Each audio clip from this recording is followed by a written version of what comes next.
दोस्तों, मैं हूं आपका होस्ट जस्ट फॉर कोड। दोस्तों आ गया हूं आप लोग के लिए एक और अमेजिंग पार्ट लेके क्विज ऐप डेवलपमेंट का। दोस्तों ये क्विज ऐप डेवलपमेंट का पार्ट है। हम लोगों ने यहाँ पर देखिए सर्टिफिकेट को बनाया था, इसमें थोड़ा बहुत और काम करेंगे। तो सबसे पहले अपने VS कोड में आ जाइए जरा और इस प्रोजेक्ट को ओपन कर लीजिए। सबसे पहले आ जाइए इसमें dashboard.css में।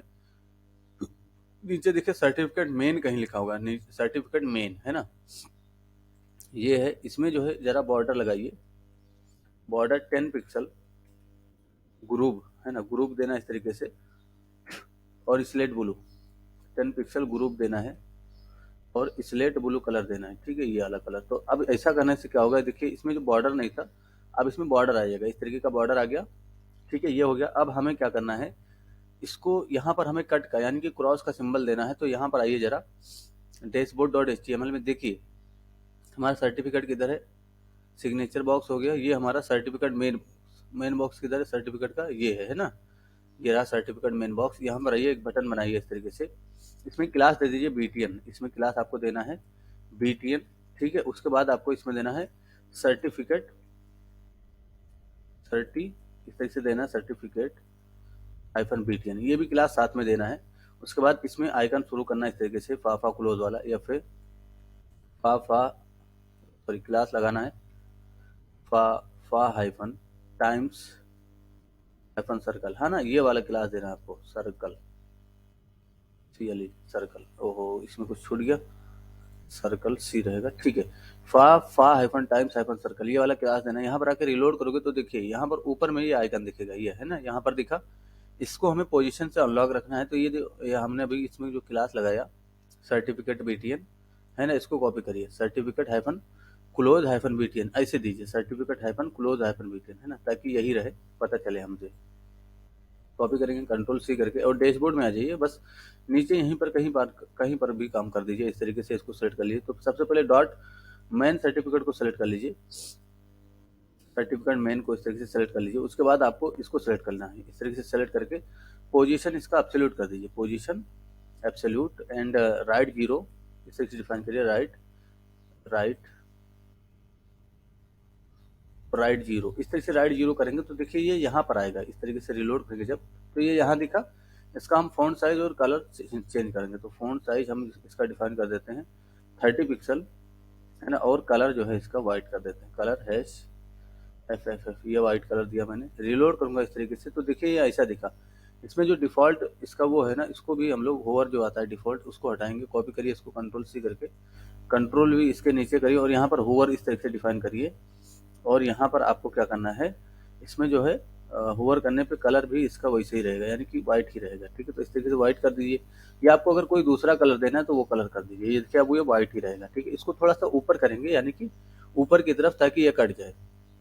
तो ये जो राइट है ना, इसको सबसे पहले माइनस में 20 पिक्सल करिए, -20 पिक्सल इस तरीके से डिफाइन करिए, ताकि ये और थोड़ा राइट में जाए, इधर है ना, ये देखिए है ना, इधर गया और थोड़ा राइट में भेजेंगे। तो -30 करिए या 25 करके देखते हैं जरा, 25 इस तरीके से एक चीज करके देखना पड़ता है अब। ठीक है, थोड़ा सा और करेंगे, इसको 30 कर दीजिए इसको, और माइनस टॉप से भी दीजिए 30, और टॉप से भी इसको दीजिए माइनस में -50 पिक्सल है ना, टॉप से 6 मिनट। यहाँ पर अगर रिलोड करूँगा तो देखिए ये हमारा थोड़ा सा ऊपर चला गया ज़्यादा। ठीक है, ऊपर है, सही है। एक काम करते हैं, जरा थोड़ा सा कम करते हैं, इसको 40 करते हैं।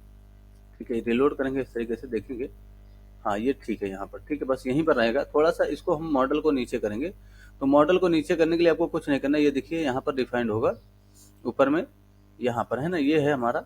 इसको आप जो है थोड़ा सा और कम कर दीजिए, यानी कि 40 कर दीजिए, नहीं 30 कर दीजिए इसको। ठीक है, रिलोड करते हैं, जरा देखते हैं। हाँ अब ठीक है ना, ये देखिए यहाँ पर क्लोज का आइकन दिखा। इस पर क्लिक करने के बाद क्लोज होना चाहिए, तो इसकी कोडिंग कर देते हैं पहले। यहाँ पर आइए जरा, इसको सिलेक्ट करिए क्लोज BTN को। तो इसको कॉपी करिए Ctrl+C करिए, लेकिन इसको कब क्लिक करना है हमें, देखिए पहले से हम लोग इसको हाइड करके रखेंगे, यानी कि जो हमारा dashboard.css में आइए जरा, ये रहा है ना, इसमें आपको क्या लगाना है, ओपेसिटी 0 कर देना है इसका। तो ओपेसिटी 0 कर दोगे तो ये नहीं दिखेगा, ये देखिए अब ये नहीं दिखा। लेकिन यहाँ पर कहीं पर भी क्लिक नहीं होगा, क्योंकि ये एलिमेंट यहीं पर है, ये एलिमेंट यहीं पर है, इसलिए क्लिक नहीं हो रहा है। तो आपको क्या करना क्या है, इसको जेड इंडेक्स इसका माइनस में देना है। तो जेड इंडेक्स इस तरह से डिफाइन करिए, माइनस में दे दीजिए 1000 या 100, जो भी देना आपको इस तरीके से दे दीजिए 100। रिलोड करेंगे तो देखिए अब यहाँ पर क्लिकेबल हो जाएगा, ये देखिए क्लिक होने लगा, ठीक है। तो वो आइटम इसी यहीं पर था, इसलिए यहाँ पर क्लिक नहीं हो रहा था, ठीक है, क्लियर है। अब हमें आगे काम करना है, तो आगे क्या काम करना है वो समझिए जरा। यहीं पर हम लोग एक्टिव लगाएंगे, कॉपी करिए इसको कंट्रोल C करके, और एक्टिव लगा के हम लोग इसको दिखाएंगे, तो डॉट एक्टिव है ना, इस तरीके से इसमें दीजिए। और यहाँ पर आपको करना क्या है, सबसे पहले देखिए क्या क्या क्लास देना है वो मैं दे रहा हूँ, सॉरी क्या क्या प्रॉपर्टी देना है। सबसे पहले आपको ओपेसिटी इसका 1 कर देना है, ओपेसिटी 1। जेड इंडेक्स भी आपको डिफाइन करना पड़ेगा, जैसे आपने एक्टिव ओपेसिटी सिर्फ अगर लगाओगे तो यहाँ पर देखिए इसको कॉपी करेंगे और एक्टिव यहाँ पर लगाएंगे अगर इस तरीके से एक्टिव, तो ये देखिए नीचे की तरफ ये आएगा, ये नहीं देखिए बिल्कुल नीचे आया। तो आपको जेड इंडेक्स भी लगाना है ओपेसिटी लगाते हुए, ठीक है। तो जब भी ओपेसिटी लगाएंगे यहाँ पर एक्टिव लगाएंगे क्लास, तो यहाँ पर आपको जेड इंडेक्स भी डिफाइन करना है। तो जेड इंडेक्स आपको कितना डिफाइन करना है, जितना आपने दिया था 100 इस तरीके से दीजिए। पिक्सल वगैरह नहीं लगाएंगे इसमें, रिलोड करेंगे तो ये देखिए ऊपर की तरफ आ गया, ठीक है। यानी कि अब क्या होगा, ये ऊपर की तरफ आएगा। तो थोड़ा सा स्मूथ है, इसके लिए क्या करेंगे हम लोग, यहाँ पर एनिमेशन नेम है ना, एनिमेशन नेम इसका यूज करिए, और यहाँ पर आप लोग को स्लाइड इन डाउन ये वाला एनिमेशन देना है, स्लाइड इन डाउन। तो ऐसे करने से क्या होगा, ये थोड़ा सा अभी स्मूथ नहीं आएगा, क्योंकि देखिए यहाँ पर आपको करना क्या है, एनिमेशन ड्यूरेशन भी देना है, एनिमेशन ड्यूरेशन है ना, ये भी देना है, ठीक है। और इसमें मैं देता हूँ 1 ईयर्स ईज है ना, इस तरीके से मैंने दे दिया 1 ईयर्स ईज, EASE ईज है ना। यहाँ पर आकर रिलोड करेंगे तो देखिए एक्टिव लगा तो है यहाँ पर एक्टिव, ठीक है। स्लाइड इन डाउन, ये एनिमेशन जो है स्लाइड इन डाउन है ना, ये सॉरी फेड इन डाउन लिखेंगे यहाँ पर, फेड इन डाउन है ना, इस तरीके से लिखिए, रिलोड करेंगे इस तरीके से। तो अभी भी वर्क नहीं कर रहा है ये। तो ये जो मैंने एनिमेशन लिखा, ये मतलब एनिमेट डॉट CSS का है। मैं यहाँ से एक बार एनिमेशन लगाता हूँ, एनिमेट डबल अंडरस्कोर एनिमेटेड, फिर से animate double underscore fade in down है ना, ये वाला एनिमेशन यहाँ से लगाता हूँ, रिलोड करूंगा इस तरीके से। तो देखिए यहाँ पर इस तरीके से आया है ना, इस तरीके से यहाँ पर आया। तो ये यहाँ पर ना आके यहाँ पर आए, इसके लिए क्या करेंगे, ये जो हमारा डैशबोर्ड में आइए, ये जो 50% डिफाइन है ना, इसको करिए थोड़ा कम, इसको रहने दीजिए 50%, इसको आपको करना है 20%, ठीक है। इस तरीके से रिलोड करेंगे इस तरीके से, तो देखिए अब ये यहीं पर आएगा, ठीक है। अब ये सही इसी तरीके से आना है, हाँ ठीक है। ये इतना नीचे ही आना भी चाहिए, ठीक है। अभी और भी नीचे हो सकता है करना पड़े, तो ऐसे ही रहने दीजिए फिलहाल। इसको 50 रहने दीजिए, इसको 20 रहने दीजिए, इसको 25 कर दीजिए जरा, ताकि ये थोड़ा सा और इधर आए। रिलोड करेंगे इस तरीके से, तो अब ठीक है ना, ये देखिए है ना, यहाँ पर ठीक है। और ठीक है, इसको थोड़ा सा कम करिए, इसको थोड़ा कम करिए, 40 करिए। एक बार रिलोड करके चेक करेंगे, हाँ ठीक है अब, ठीक है। तो यहाँ पर हमें करना क्या है, सबसे पहले देखिए इसका जो है आइकन का जो कलर मैंने डिफाइन किया, इसका कलर चेंज कर देंगे ताकि ये यहाँ पर छिपे ना, ठीक है। तो यहाँ पर जो कलर आपने डिफाइन किया था, इसको कलर इसका रेड कर दीजिए और बैकग्राउंड कलर ब्लैक कर दीजिए। यहाँ पर आइए, ये जो है ना कलर इसका रेड कर दीजिए, या इस तरीके से रेड लिख दीजिए, और बैकग्राउंड कलर इसमें दे दीजिए, बैकग्राउंड कलर ब्लैक, ये दे दीजिए। अच्छा मैं देखता हूँ रिलोड करके, तो ये ऐसा दिखेगा, ठीक है। तो ये ज़्यादा बड़ा हो रहा है, इसके लिए हम लोग क्या करेंगे, चलिए ठीक है, जाने दीजिए, इसको वैसे भी हाइड करना है हमें, ठीक है। तो ब्लैक वाला हटा दीजिए जरा, ब्लैक जो मैंने लगाया इसको हटाइए, ताकि ये वाइट ही रहे, छिपा रहे, हाँ ये इस तरीके से दिखेगा, ठीक है। क्रॉस का सिंबल दिख रहा है, और यहाँ पर हम लोग इसको भी कलर इसका क्या कर देंगे, रेड कर देंगे, ताकि ये दिखे। एक बार रिलोड करके देख लेते हैं, हाँ ठीक है। इस पर क्लिक करने के बाद कट जाएगा ये मॉडल। और ये जो इफेक्ट आ रहा है शैडो, इसको भी हटा दीजिए जरा, यहाँ से इसको बॉक्स शैडो इस तरीके से हटाइए, नन कर दीजिए, box shadow none and important इस तरीके से लगाइए। यहाँ पर आकर रिलोड करके एक बार चेक कर लेंगे, ठीक है, अब सब कुछ ठीक है। इस पर क्लिक करने के बाद मॉडल कट हो जाएगा, तो इसकी कोडिंग करेंगे हम लोग, ठीक है। तो मॉडल कट करने की कोडिंग आपको डैशबोर्ड में करनी है, बस कुछ करना नहीं मॉडल कट करने के लिए आपको। यहाँ पर आइए जरा, ये जो हमारा सर्टिफिकेट -btn क्लोज है ना, इसको कॉपी करिए और dashboard.js में आ जाइए, dashboard.js में नीचे की तरफ काम करेंगे। यहाँ पर इस तरीके से कमेंट पास कर दीजिए, कहीं पर भी इस तरीके से कमेंट पास करिए, स्टार्ट गेट सर्टिफिकेट कोडिंग है ना, इस तरीके से मैंने यहाँ पर कमेंट पास कर दिया। आप लोग अपने हिसाब से कुछ भी पास कर सकते हो। मैंने यहाँ पर लिखा क्लोज btn, इस नाम से वेरिएबल बनाया, और डॉक्यूमेंट और डॉट क्वेरी सेलेक्टर का यूज करूंगा, इस तरीके से क्वेरी सेलेक्टर। और यहाँ पर मैं उस btn को सेलेक्ट कर लूंगा, कंट्रोल-V, ठीक है। तो यहाँ पर मैं इसको मैंने सेलेक्ट कर लिया यहाँ पर, और यहाँ पर मैं लेट कीवर्ड के साथ वेरिएबल बनाऊंगा, या कांस्टेंट भी आप बना सकते हो या वेरिएबल बना सकते हो, कोई दिक्कत नहीं है, ठीक है। इसके बाद इसी क्लोज btn पे ऑन क्लिक लगाऊंगा, close btn dot on click, post to function, एक एनोनिमस फंक्शन इस तरीके से कॉल करूंगा और यहाँ पर मैं अलर्ट डिफाइन करूंगा, अलर्ट। तो मैं देख लेता हूँ अलर्ट हो रहा है कि नहीं हो रहा है। यहाँ पर आकर रिलोड करेंगे इस तरीके से, तो ये देखिए क्लोज पे जब क्लिक होगा तो अलर्ट होना चाहिए। अलर्ट हो गया, इसका मतलब कि अब मॉडल कट कर देना। तो मॉडल कट करने के लिए आपको कुछ करना नहीं है, जो सर्टिफिकेट मेन बॉक्स है हमारा ये वाला ना, इसको सेलेक्ट करिए, कंट्रोल सी करके इसमें एक्टिव हटा दीजिए। कंट्रोल जेड करेंगे, अभी एक्टिव लगा रहने दीजिए। इसको सेलेक्ट करके सेलेक्ट कर लीजिए जरा यहाँ पर। तो एक लेट नाम से वेरिएबल बनाइए, सर्टिफिकेट मेन है ना, तो सर्टिफिकेट मेन बॉक्स इस नाम से मैंने वेरिएबल बनाया। और यहाँ पर इस तरह से लिखूंगा डॉक्यूमेंट डॉट क्वेरी सेलेक्टर है ना, और इसको सेलेक्ट कर लूंगा, डॉट लगा के यहाँ पर कंट्रोल वी। ठीक है, इस तरीके से मैंने डॉट लगा के कंट्रोल वी किया। और इसी में आपको लगाना है क्लास लिस्ट, तरीके से certificate main box dot class list dot add, क्या ऐड कर देना, एक्टिव, सॉरी रिमूव करना है हमें, सॉरी रिमूव करना है। क्या रिमूव करना है, एक्टिव को इस तरीके से रिमूव कर देना है। ठीक है, इस तरीके से मैंने रिमूव कर दिया।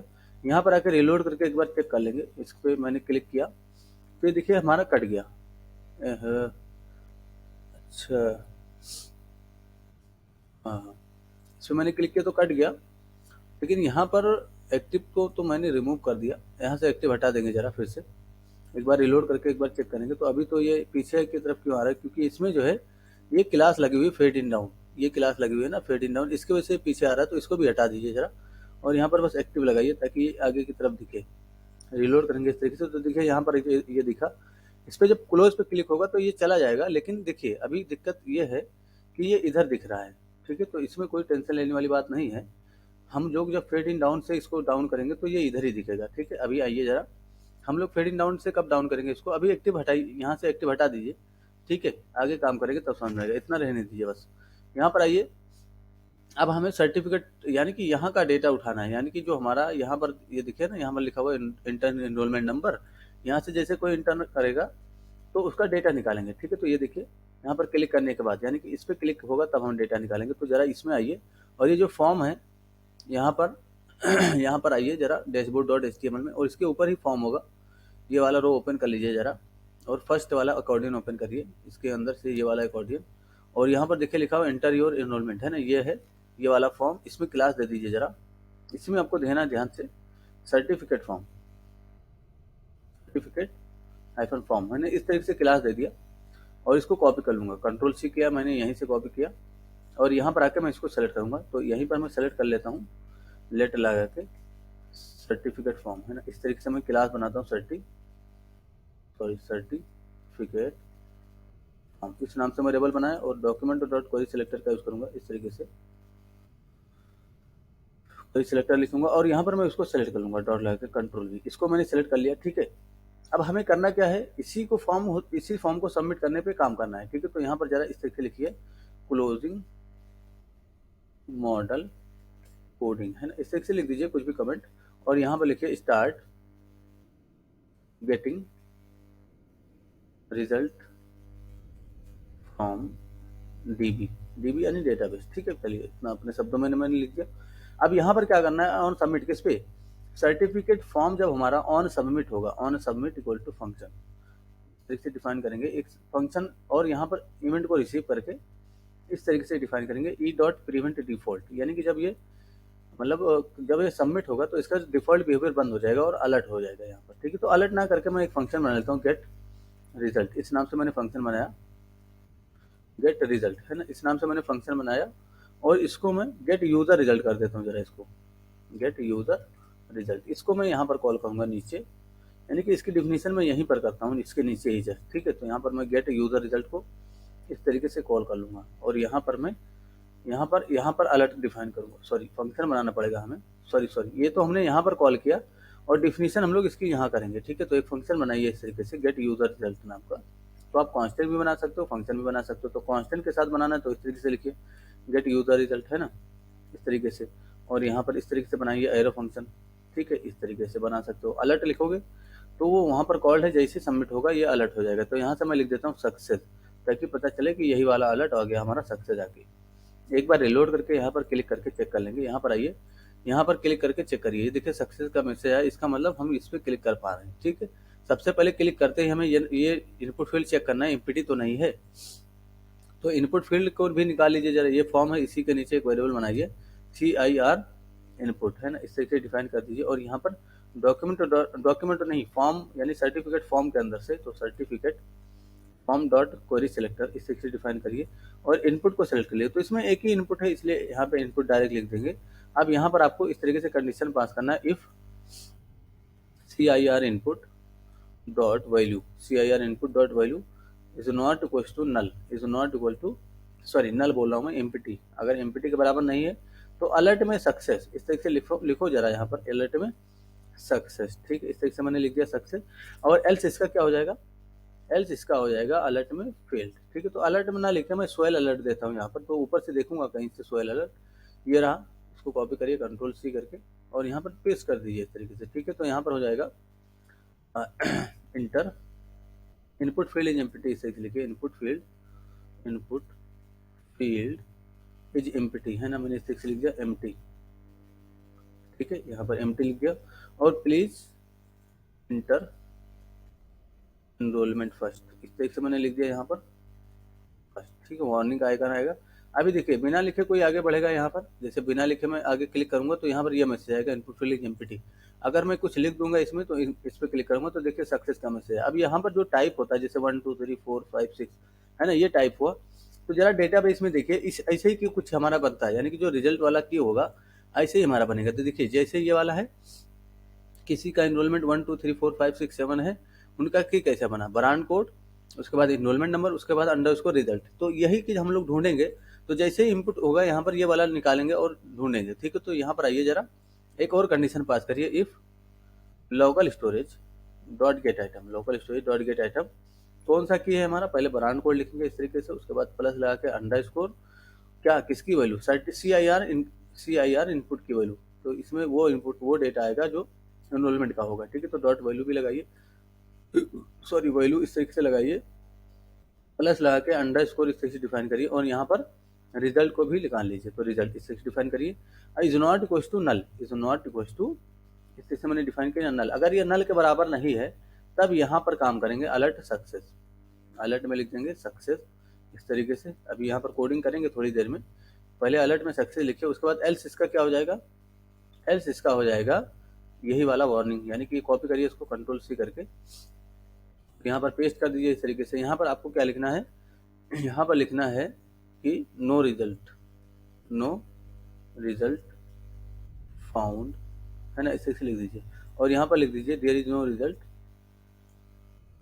There is no result related subject, है ना, रिलेटेड एनरोलमेंट, इस तरीके से लिख दीजिए जरा, ठीक है। इस तरीके से मैंने लिख दिया there is no result related enrolment, यानी कि जो एनरोलमेंट आप यहाँ पर एंटर कर रहे हो उससे रिलेटेड कोई भी अलर्ट नहीं है। तो यहाँ पर सक्सेस कब आएगा, जब एनरोलमेंट यहाँ मैच कर जाएगा। जैसे यहाँ से देखिए अगर यहाँ पर ये टीचर है तो टीचर का एनरोलमेंट अगर कोई देगा 1 2 3 4 5 6, तो देखिए क्या मैसेज आएगा 1 2 3 4 5 6, है ना।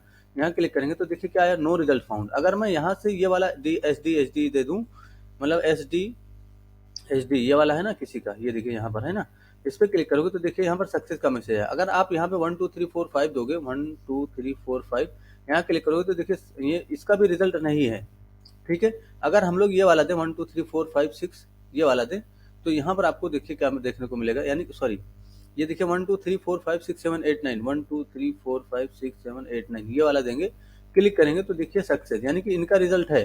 तो जिसका रिजल्ट है उसको निकाल लेंगे यहाँ पर। तो जिसका रिजल्ट होगा वो कैसे निकलेगा, एक वेरिएबल बनाइए इस तरीके से, यूजर रिजल्ट डेटा, या तो आप यहाँ पर यूजर रिजल्ट, हाँ इस तरीके से बनाइए, यूजर रिजल्ट डेटा इस नाम से वेरिएबल बनाइए। और यहाँ पर आपको क्या कर दीजिए, या आप रिजल्ट डेटा नाम का वेरिएबल बनाइए, कोई दिक्कत नहीं।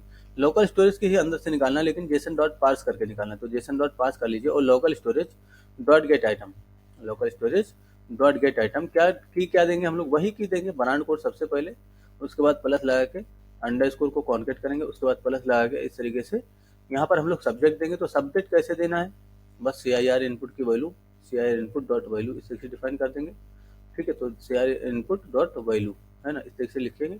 उसके बाद आपको प्लस लगा के अंडर इसको रिजल्ट, इसको भी यहाँ पर ढूंढ लेना है। तो रिजल्ट मैंने इस तरीके से लिखा, बस आपको इतना ही करना है और उसमें कुछ नहीं करना। तो यही की निकलेगा जो कि मैच करके आएगा यहाँ से, यानी कि यहाँ पर हमने कंडीशन पास कर रखा है कि वही की निकले जो मैच कर जाए, ठीक है।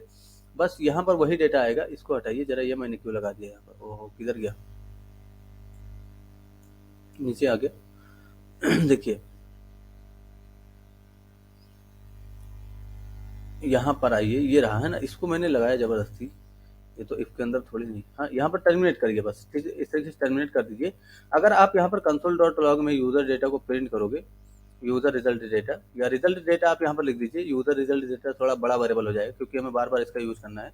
तो मैंने रिजल्ट डेटा कर दिया, कॉपी करेंगे इसको और यहाँ पर पेस्ट करेंगे इस तरीके से। तो देखिए इसमें क्या आएगा, इसमें अभी क्या आएगा, यहाँ पर आकर रिलोड करता हूँ इस तरीके से, और यहाँ पर मैं लिख देता हूँ 1 2 3 4 5 6 7 8 9, है ना, और यहाँ पर गेट रिजल्ट पे क्लिक करता हूँ। तो देखिए यहाँ पर इंस्पेक्ट में जाऊँगा कंसोल में, तो एक एरे आया, उसमें जेस सेक, यहाँ पर देखिए जेस सेक नाम का एक डेटा होगा कहीं ना कहीं इसमें। ये देखिए जेस सेक है ना यहाँ नीचे, और इनका एनरोलमेंट क्या है, सारा रिलेटेड इनसे आ जाएगा इन्फॉर्मेशन जितना भी है। फादर नेम है ना, ये देखिए इनका कितना नंबर है, कितना क्या है, मैक्स मार्क्स कितना था, रॉन्ग आंसर कितना था, इंग्लिश का सब्जेक्ट है ना, इस तरीके का डेटा आ गया। अगर कोई और यहाँ से, जैसे कि सपोज करो मैं इसका एनरोलमेंट डालता हूँ, इसको एरो को मिनिमाइज कर देता हूँ, जैसे कि ये है ना, यहाँ पर आलोक कुमार, इनका एनरोलमेंट क्या है देख लेते हैं जरा, 1 2 3 4 5 6 7। तो यहाँ पर 1 2 3 4 5 6 7 ये डालेंगे, इस पर क्लिक करेंगे तो देखिए आलोक का रिजल्ट आएगा। ये देखिए आलोक कुमार है ना, ये देखिए इस तरीके से डेटा आया, इंग्लिश का है इनका, ये देखिए ना।